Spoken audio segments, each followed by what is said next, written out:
Muhammad aka, men shunaqa o'ylardimki, hammaga yaxshi gapirsangiz, hammaga yaxshi qilsangiz, hamma sizni yaxshi ko'radi, hech qachon dushmaningiz bo'lmaydi. Shunaqa yaxshi bo'ladi hayot deb o'ylardim-da. Borgan sayin bu fikrimdan qaytib boryapman. Shu hayotda do'st va dushman degan ibora bu avvaldan bo'lib kelgan narsa ekan va davom etaverar ekan. Sizning fikrlaringiz bu borada? Va O'zbekistonda eng ko'p ulfati bor odamlar. Lekin ulfatim ko'p dedi. Nimaga deganda xarakterim shunaqada, menga so'rab o'tirmayman, sen kimsan? To'g'ri kelgan joyda to'g'ri kelgan odam bilan o'tirib gaplashib ketaveraman. Lekin ular do'st emas, ular ulfat bo'ladi ular. Men o'ylab qarasam hozir o'z eng katta, eng zo'r do'stim mana she'rim, kitoblar ekan.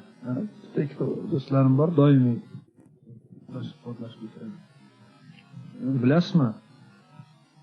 Odam, inson qanchalik maydaroq ishlar bilan shug'ullansangiz, mayda ish bilan, shuncha do'stingiz ko'p bo'ladi.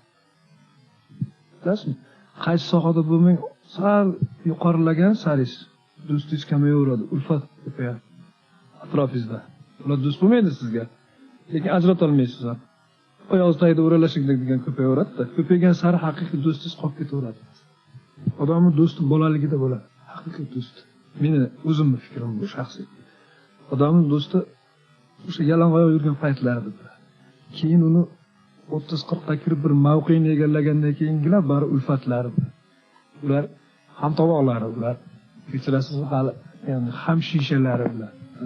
Va hozir siz savol berganingizdek o'z yuragim vaqtimga tortib ketdi-da, o'zim nima qilyapman odamlarga? Men faqat o'zi shu she'rim bilan mashg'ulman, kitobimni chiqaraman deyman, oilam bilan, lekin o'zim nima qilyapman, do'stlarimga xabar olyapmanmi degan.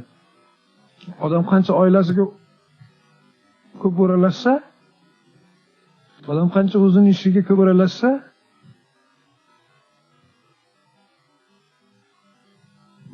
do'stlar shuncha kamayaveradi. Do'stiyu ulfati kamayaveradi. Odam qancha oilasidan uzoqlashsa, uydan uzoqlashsa, tashqarida ko'p uni tanish bilish, ulfat, do'st, shu do'st deydi hammasi o'zini ko'payaveradi. Lekin odamning haqiqiy do'sti